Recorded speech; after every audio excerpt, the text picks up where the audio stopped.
O proxecto Poio Móvese, que dende o ano 2016 unifica todos os eventos deportivos da vila, creou este ano o primeiro circuito de carreiras Poio Móvese. O programa aglutina carreiras tradicionais da localidade e organiza outras novas, como a primeira carreira nocturna Móvete por San Salvador.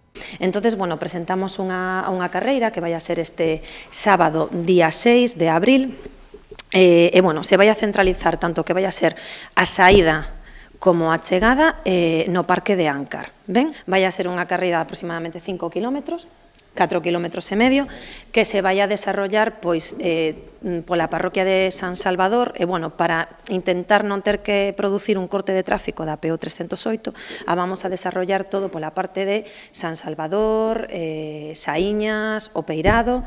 Ben? Neste evento tamén se ten en conta os máis cativos, non só para que participen na carreira, senón que se levará a cabo diferentes actividades para eles. O igual que fixemos na proba de Samieira e que queremos facer en todas as probas que pertencen a esta carreira é tamén levar dinamización á zona onde se vai a desarrollar a carreira. Neste caso, no Parque de Áncar para todos os cativos, terá unha dinamización de xogos populares para que, mentres non están correndo, porque tamén poidan ter outro tipo de alternativa.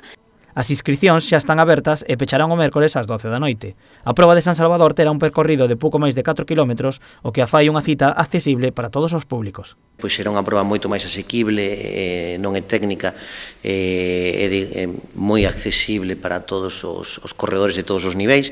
Unha proba de 4 kilómetros é moi pouquiño, moi rápida, sen dificultade, todo percorrido sen elevación, nin cousas raras, cambiando agora do trail, digamos, non? A curiosidade da cita é que, a pesar de chamarse carreira nocturna, o evento terá lugar de día debido ao orzamento que sufriu a proba e ao actual cambio de hora.